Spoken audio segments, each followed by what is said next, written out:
Olá pessoal, professor Rogério. Nossa aula de hoje vai ser sobre alguns conceitos específicos relacionados aí à geopolítica e a territórios nacionais.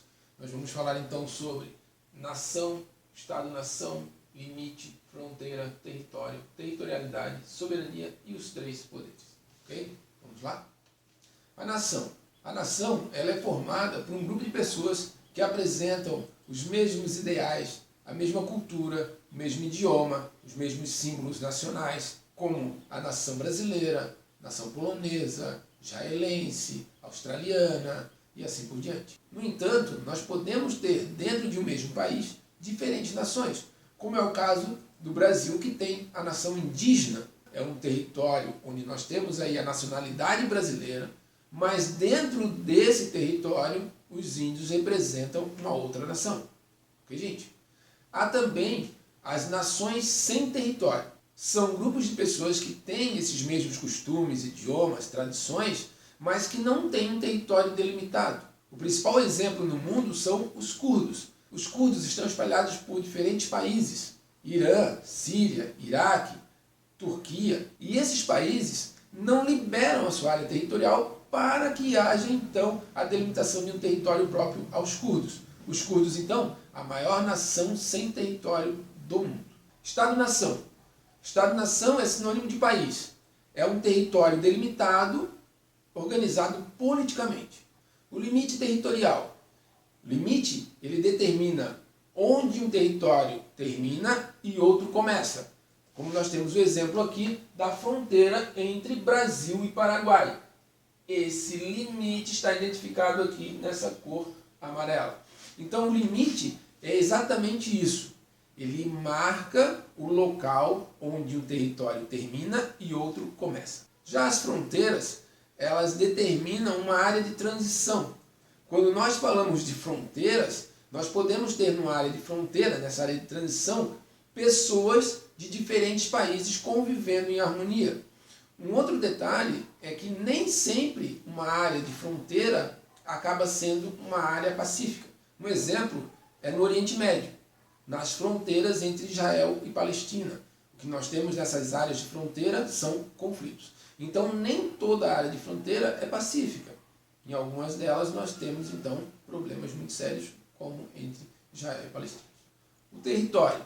O território ele é um espaço delimitado por fronteiras e organizado politicamente. É nesse território que o Estado-nação ele exerce o seu poder, a sua soberania. Já a territorialidade, ela é o exercício do poder em um determinado espaço, seja ele delimitado ou não.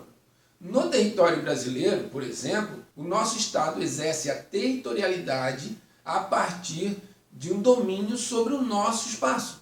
Muitas vezes esse domínio, essa territorialidade, ela é exercida a partir de ações das Forças Armadas, por exemplo. Elas garantem o nosso espaço, o nosso território de domínio.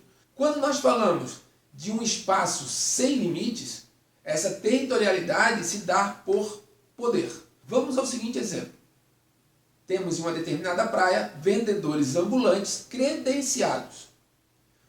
Quando um vendedor ambulante não credenciado, ele chega nessa praia, os comerciantes que são credenciados tendem a expulsá-lo, ou seja, demonstrando nesse território, demonstrando nesse espaço o seu domínio, exercendo então a territorialidade. Não é uma área marcada por limites, por fronteiras, mas é uma área onde se exerce um poder, um domínio. Bom, mas nós falamos de soberania. O que seria então a soberania? Soberania ele é um poder de decisão sem a interferência de outros.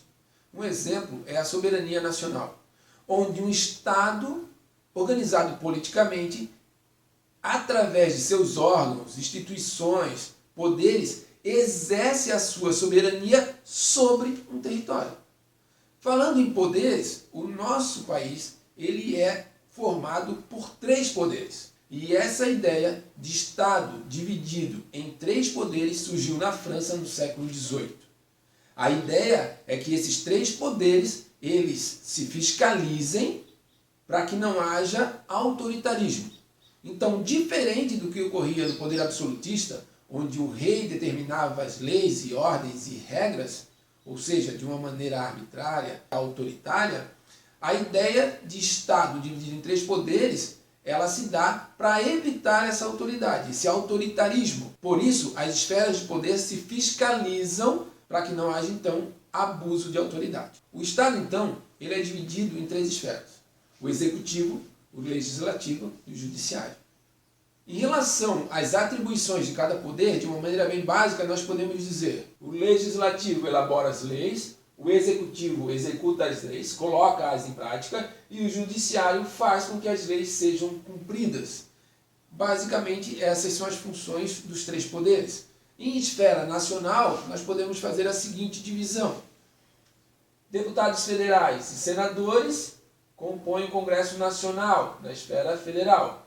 Deputados estaduais, esfera estadual, e vereadores dos municípios. O executivo, formado pelo presidente da República, governadores e prefeitos. E o judiciário, representado pelo Supremo Tribunal Federal, tribunas estaduais e os juízes, muitas vezes juízes de comarca. Pessoal, por hoje era isso. Não esqueçam de estudar os livros, apostilas, cadernos e façam as atividades sobre o assunto trabalhado, ok? Um abraço, até a próxima.